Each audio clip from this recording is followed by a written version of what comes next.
వి gold trusted gold buyers మీరు తాకట్టు పెట్టిన బంగారాన్ని విడిపించి ఈ రోజు ఉన్న మార్కెట్ ధరకు కొనబడును.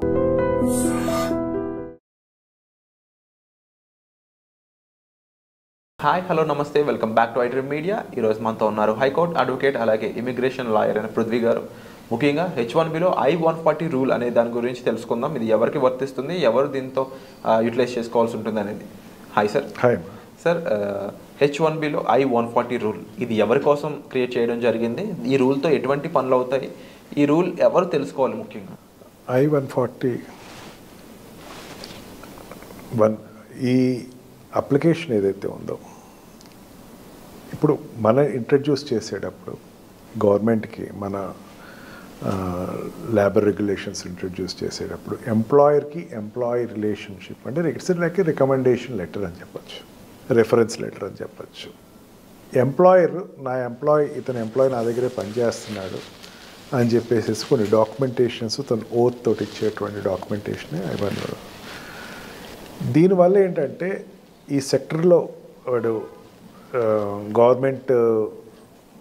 గవర్నమెంట్కి ఇచ్చేటువంటి సెక్యూరిటీ రీజన్స్ అయినా కావచ్చు, గవర్నమెంట్కి ఇచ్చేటువంటి ట్రంప్ ఎక్కువ రెగ్యులర్గా చెప్తుంది security threat from the foreigners అని చెప్పి, లేకపోతే ఎలియన్స్ అని చెప్పేసి వాళ్ళ ఎంప్లాయర్ అనే అతను నాకు ఈ క్యాండిడేట్ నా దగ్గర నాళ్ళ నుంచి పనిచేస్తున్నాడు, నాకు ఇతనికి నేను రికమెండ్ చేస్తున్నాను అని చెప్పేటువంటి ఒక డాక్యుమెంటే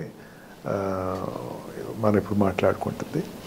అండ్ ఆ డాక్యుమెంటేషన్ ఇచ్చేటప్పుడు employer will take all కాషియస్నెస్ about the employee. ఎవరికైతే రికమెండ్ చేస్తున్నాడో అతని యొక్క వర్క్ ప్రోగ్రెస్ ఎట్లా చేశాడు, తన దగ్గర వర్క్ చేసేటప్పుడు ఎట్లా చేశాడు, లేకపోతే తన కెరియర్లో నేను ఎందుకు రికమెండ్ చేస్తున్నాను ఇతన్ని, why I'm specifically recommending this candidate for that green card కానీ H1B వీసాకి కానీ ఎందుకు నేను రికమెండ్ చేస్తున్నాను అని చెప్పి ఎక్స్ప్రెషన్ అని చెప్పచ్చు. జనరల్గా ఇక్కడ ఏమవుద్దంటే ఎంప్లాయర్ రికమెండ్ చేసేటప్పుడు ఎంప్లాయీ యొక్క పెర్ఫార్మెన్స్ రేషియోస్ బట్టి దాన్ని డిపెండ్ అయి ఉంటుంది. ఇప్పుడు ఏ కంపెనీ అయినా సరే రికమెండ్ చేస్తుంది అనేసరికి ద బెస్ట్ పెర్ఫార్మర్ అండ్ ఈ ఎంప్లాయీ నాకు ఖచ్చితంగా కంటిన్యూటీ ఆఫ్ జాబ్ నాకు చాలా అవసరం. ఇతని వల్ల నేను నా బిజినెస్ కానీ, నా యొక్క సాఫ్ట్వేర్ ప్రోగ్రామ్ కానీ, నా యొక్క ప్రాజెక్ట్ కానీ చేసేటప్పుడు నేను ఇతను లేకపోతే నాకు కష్టం అని చెప్పేటువంటి ఒక రికమెండేషన్ కింద మనం దీన్ని తీసుకోవచ్చు. అండ్ ఆల్సో ఈ డాక్యుమెంట్ అనేది లేబర్ డిపార్ట్మెంట్ కూడా పంపిస్తారు. దీంట్లో లేబర్ డిపార్ట్మెంట్లో ఎంప్లాయర్స్ ఎంతమందిని నువ్వు రికమెండ్ చేస్తున్నావు అని పేపర్స్ ఏదో ఒక స్టేట్మెంట్స్ ఉంటాయి. దాంట్లో నేను పలానా ABCD అని అతన్ని మీరు రికమెండ్ చేస్తున్నాను అని చెప్పేసి వీళ్ళకి మీరు అప్రూవల్ ఇవ్వచ్చు. మీరు లాట్కి పంపించేటప్పుడు నేను వీళ్ళకి ఐఎమ్ రిఫరింగ్ దీస్ పీపుల్ అనేసరికి లేబర్ డిపార్ట్మెంట్లో వాళ్ళ పేర్లు రిజిస్టర్ అవుతాయి. రిజిస్టర్ అయిన తర్వాత ఇది ఎప్పుడున్నా సరే, అంటే అక్కడ యూఎస్లో ఎన్నాళ్ళు వర్క్ చేసినా సరే ఈ 140 ఎవరు ఇచ్చారు, I-140 ఎవరు ఇచ్చారు అంటే పలానా మైక్రోసాఫ్ట్ ఇచ్చిందో, పలానా ఏదో ఒక సత్యం వాడు ఇచ్చాడో, లేకపోతే వాట్ వి కాల్డ్ ఈ సాఫ్ట్వేర్ కంపెనీ ఇచ్చిందో, లేకపోతే అండ్ ఆల్సో సైన్స్ ఈ మెడికల్ కంపెనీస్ ఇచ్చినాయో, ఫార్మా కంపెనీస్ ఇచ్చినాయో అనేది ఫస్ట్ ఎప్పుడు రిజిస్టర్ అవుతుంది. ఒకవేళ ఏదైనా సెక్యూరిటీ థ్రెట్స్ వస్తే, ఆ ఎంప్లాయీ వల్ల ఏదైనా సెక్యూరిటీ థ్రెట్ వస్తే కనుక ఇన్వెస్టిగేషన్ చేసేది ఎంప్లాయర్ మీద చేస్తారు. గవర్నమెంట్ డాక్యుమెంట్ అది. And security and defence modules అని చెప్పేసి ఇప్పుడు ఎక్కువ దాని గురించి చెప్తున్నారు. అంటే ఈ వచ్చినటువంటి ఫారినర్ కానీ, లేకపోతే ఈ ఇమిగ్రెంట్ కానీ ఇతని గురించి మీరు చెప్పేటప్పుడు యూ నో హిమ్ పర్సనల్లీ అంటే verified all the documents pertaining to that employee. అతను అన్నీ నేను వెరిఫై చేస్తాను, నా దగ్గర ఉన్న వాళ్ళు చాలా బ్రహ్మాండంగా చేశాడు, ఇతని ఈ బ్యాక్గ్రౌండ్ నాకు ఇచ్చినటువంటి బయోడేటాస్ ఇవి అనే ప్రూఫ్స్ తోటి ఆ డాక్యుమెంట్స్ వేస్తారు. కాబట్టి వన్ వే ఆర్ అదర్ అతను ఎంప్లాయీకి సంబంధించినటువంటి ఒక రకమైనటువంటి ఫోర్కాస్టింగ్ అతను గవర్నమెంట్కి ఇస్తున్నాడు. It's government document. దానికి ఏదైనా మిస్ఫైర్ అయ్యి లేకపోతే ఇన్ఫర్మేషన్ పాయింట్ అతను ఇన్ఫర్మేషన్స్ తప్పు ఇచ్చాడు అని తేలితే కనుక ఎంప్లాయర్ ఏదైతే ఉన్నారో ఆ కంపెనీ మీద ఒక నిఘా పెట్టడం అనేది, లేకపోతే దాని మీద ఫర్దర్ యాక్షన్ తీసుకుంటాం జరుగుతుంది. అందుకని ఎంప్లాయర్ ఇచ్చేటప్పుడు చాలా కాషియస్గా ఇస్తాడు. ఎంప్లాయీని యాక్సెప్ట్ చేసేటప్పుడు కూడా ఎంప్లాయర్ చాలా ఇతను I'm not telling about the shell companies. అంటే ఇది చాలా క్రూషియల్ ప్రొసీజర్లా కనిపిస్తుంది, ఎందుకంటే గ్రీన్ కార్డ్ అనేది ఒక సిటిజన్షిప్కి ఆధారభూతమైనది. అండ్ మరీ ముఖ్యంగా అమెరికాలో ఇంకా కంప్లీట్గా ఒక రైట్ అనేది ఆయనకి ఇచ్చే ముందు తీసుకునే ప్రొసీజర్ కాబట్టి చాలా డెప్త్ రీసెర్చ్ అనేది ఉంటుందంటారు ఇండివిజువల్ కూడా. ఖచ్చితంగా అతని పెర్ఫార్మెన్స్ ఎక్కడెక్కడ కంపెనీస్ ఇప్పుడు కంపెనీలోకి వచ్చాడు అనుకోండి, H1Bలో లేకపోతే L2లో L1లో చేస్తాడు, L1 ఇచ్చాడు అనుకోండి. L1లో ఇచ్చిన తర్వాత వీళ్ళు ఇతనికి గ్రీన్ కార్డ్ని రికమెండ్ చేస్తున్నాను అంటే India is not recommending our country, ఏ కంట్రీ ప్యాటర్న్ కంట్రీ ఉన్నా ఆ కంట్రీ రికమెండ్ చేయట్లేదు, ఎంప్లాయర్ రికమెండ్ చేస్తున్నాడు. అంటే ఈ రిఫరెన్స్ ఇచ్చేటప్పుడు అతనికి పూర్తి పూర్వపురాలు, అతను నాకు జాబ్ చేసినప్పుడు ఇంత స్ట్రిక్ట్గా లేట్ అవర్స్ కూడా పనిచేశాడు, ఇంత స్ట్రిక్ట్గా నా ఎకానమీని పెంచాడు ఇతను, I can recommend him strongly. And also I know about his background because whenever he take leaves he used to give explanation very క్లీన్గా ఇచ్చేవాడు అన్నది వెరిఫై చేసుకుని అతను గ్రీన్ కార్డ్ ఇవ్వచ్చు. గ్రీన్ కార్డ్ ఇవ్వటం అంటే పర్మనెంట్ రెసిడెన్సీ ఇచ్చినట్టు. ఇక్కడ అతను ఉండొచ్చు, ఇక్కడ మన అమెరికాలో ఉండొచ్చు. Employer is nothing but American person, American company. American ఇంకో అమెరికన్ రికమెండ్ చేస్తున్నాడు, ఇంకొక ఎన్ఆర్ఐనో లేకపోతే ఒక ఎంప్లాయర్నో రికమెండ్ చేస్తున్నాడంటే ఆ కాషియస్ 100% వాళ్ళు తీసుకుంటారు. ఇతను ఇక్కడ ఉండటం వల్ల నా కంపెనీకి డెవలప్ అవుతుంది అనేది ఎకనామికల్ వాళ్ళ బిజినెస్ కోణంలో వాళ్ళు చూస్తారు.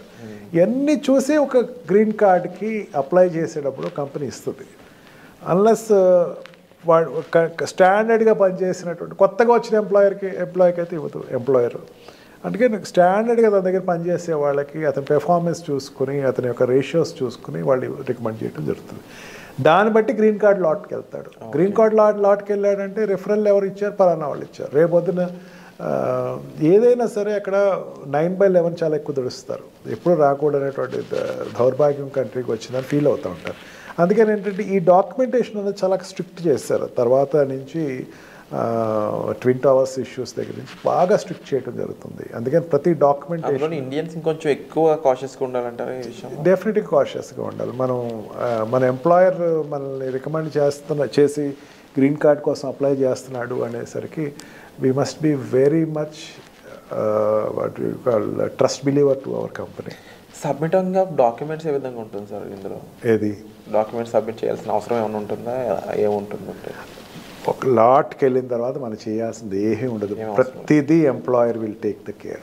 ఓకే, ప్రీమియం కట్టి కూర్చుంటాం తప్ప ఏదైనా premium is also not mandatory to that. Me premium తీయలేదు ఇంకా, ఇప్పుడు ట్రంప్ ప్రీమియం మీద కూర్చోలేదు, ప్రీమియం నువ్వు కట్టేసి కూర్చో.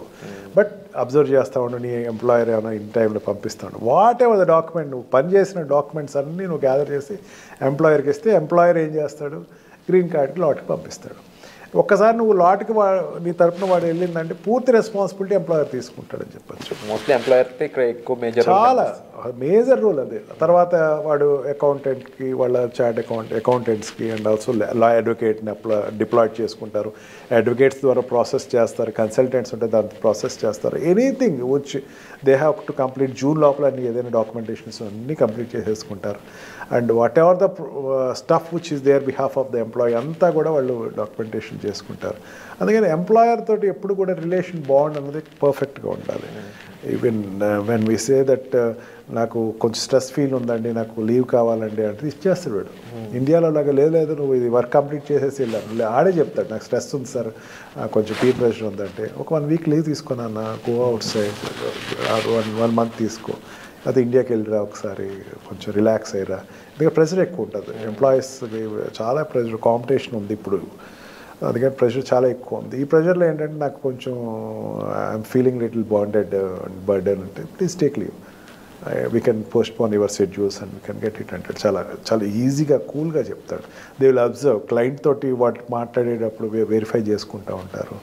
అండ్ హాస్పిటల్ సెక్టర్స్లో అయితే పేషెంట్స్ తోటి ఉండేటువంటి బిహేవియర్ చూస్తారు. And how they are verifying with that consultancies చూస్తూ ఉంటారు.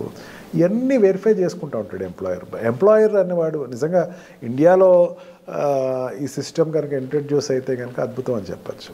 ఇక్కడ ఎంప్లాయీ రిలేషన్షిప్ అంతా go with political and other reasons బాగోదనడానికి మెయిన్ రీజన్ కూడా ఏంటంటే సార్, ఒక కైండ్ ఆఫ్ ఇన్సెక్యూరిటీ ఇద్దరి మధ్యలో వాడు వీడిని ముంచేస్తాడు, వీడు వాడిని ముంచేస్తాడు, వీడిని షూట్అవుట్ చేస్తాడు.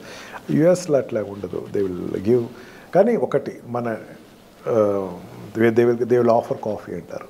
కాఫీ ఆఫర్ చేశారంటే షూట్ ఇట్ అవుట్ అండి. ఓకే, అది మాత్రం చాలా కాషియస్గా వీడు ఎప్పటికప్పుడు చాలా నిజాయితీగా ఉండి నిజాయితీకి వాల్యూ ఎక్కువ ఇస్తారు. అక్కడ వర్క్ నువ్వు చేసిన వర్క్ అప్రిసియేషన్ ఉంటుంది. అప్రిసియేషన్ డెఫినెట్లీ మన వాళ్ళు హార్డ్ వర్కర్స్ కాబట్టి డెఫినెట్. అందుకే ఇండియన్స్ని ప్రిఫర్ చేస్తారు. చైనీస్ తర్వాత ఇండియన్స్ని ఎక్కువ ప్రిఫర్ చేస్తారు. And wonderful sir, thank you so much. ఎప్పుడు కూడా US and visa and at the same time students, immigrants, దీనికి సంబంధించిన క్రూషియల్ ఇన్ఫర్మేషన్ ఎప్పుడు కూడా మాతో షేర్ చేసుకుంటూ ఉంటున్నారు మీరు. అండ్ తప్పకుండా వాల్యుబుల్ ఇన్ఫర్మేషన్ ఇది. తప్పకుండా ఈ వీడియో చూస్తున్న ఆడియన్స్ ఎవరైనా సరే, మీ పేరెంట్స్ అయినా సరే, లేకపోతే స్టూడెంట్స్ అయినా సరే, లేకపోతే ఇమిగ్రెంట్స్ ఎవరైనా వెళ్దాం అనుకుంటున్న వాళ్ళు, ఆల్రెడీ అక్కడ ఉండి చూస్తున్న వాళ్ళు, వర్క్ చేస్తున్న వాళ్ళు, స్టడీ చేస్తున్న వాళ్ళు, రైట్ ఎక్స్పర్టీస్ అనేది మీకు సార్ ప్రొవైడ్ చేస్తున్నారండి. మీరు సరైన సలహాల కోసం మీ లైఫ్లో ఈ జర్నీలో సరైన గైడెన్స్ కోసం, ముఖ్యంగా అమెరికాకి సంబంధించిన ఎన్నో విషయాల కోసం మీరు సార్ని సంప్రదించవచ్చు. ఆ గైడెన్స్ సార్ ఇవ్వడం జరుగుతుంది. పర్సనల్ అపాయింట్మెంట్స్ అనేవి ఆల్రెడీ ఆన్లో ఉన్నాయి. సో వచ్చే ఎపిసోడ్లో మళ్ళీ కలుద్దాం. Thank you so much. Thank you.